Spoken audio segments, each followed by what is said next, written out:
Greetings and welcome to Matrix Revealed Presentation 3. And I thought I'd talk about 9/11 and what it symbolises. There's no point me going over the story. I think you're all very familiar with that one. Twin Towers come down by CGI planes. But what we need to look at is what it is showing us. Because as well as 9/11, it can be double 10. In this reality, you take the circle, it's 360 degrees, 3 and 6 is 9. You always discount the 0 because 0 is nothing in a numerical sense. Half it, 180, 1 and 8 makes 9, and so on and so on. How many times you divide up the pie. So, the Twin Towers, 2 becoming 1. The dark side have changed this into the physical, trying to create something that is neither male nor female. The true meaning of this is not in the physical. It is in the mind. It is joining the divine feminine and the divine masculine, bringing it together. The biggest clue is in what there is there now, ground zero. Yes, it represents a black cube, but it's also giving a very clear indication, because when you ground, you're in contact with earth, you are earthed. And zero is nothing. So you don't pick a side, you stay neutral, you remain the Magdalene, the magnet that drives either the electric or the dielectric, because they are all electrics. You elect, you select and you elect when you volt or vote. You go to the polls, the terminals, and you give your bit of power. That's not the way forward, because you're consenting, you are consenting to a control system and saying you are happy with the way things are, which I'm sure most of you are not. It's all to do with centralisation of everything and moving that way. You may have lived in a small town that had its own factory that used to manufacture things, and you'll find that all that has closed down because it is getting further and further centralised. The interdependence of each illusory boundary called a nation.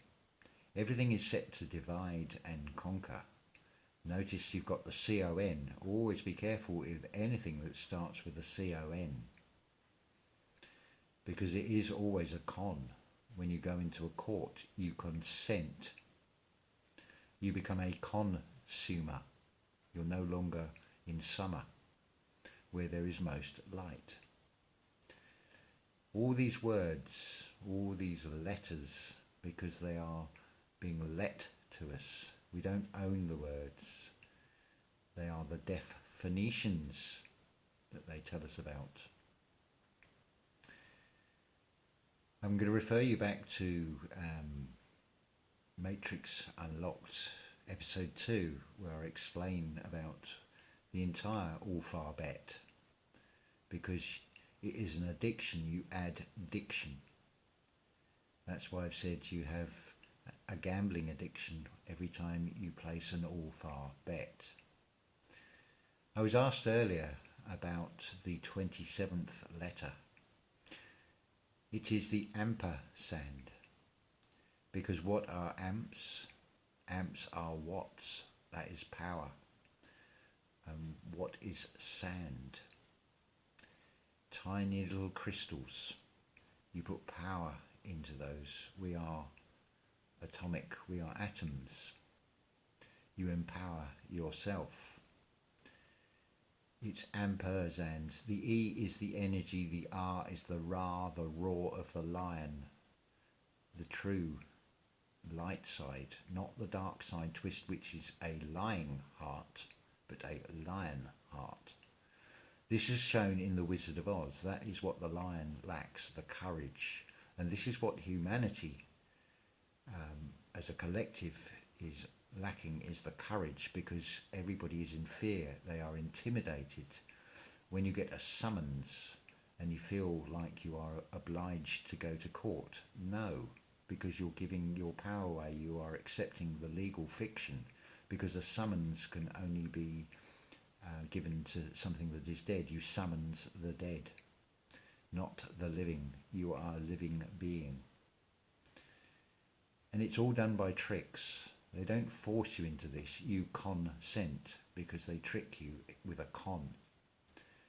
Think about the word quartz. There are two types of quartz.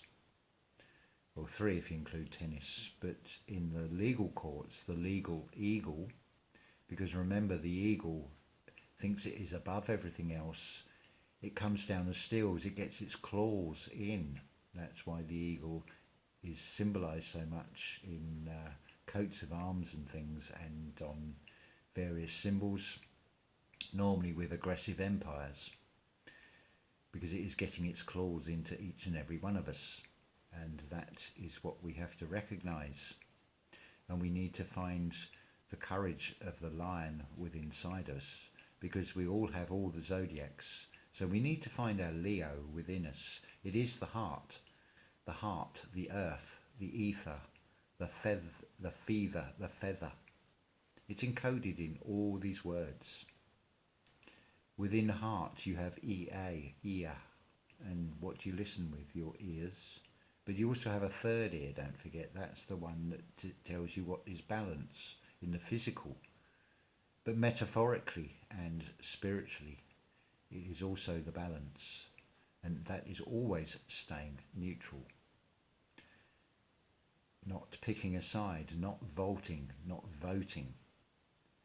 And you'll notice also the political parties are generally either red or blue, because the red is the divine masculine, the arteries that push outwards.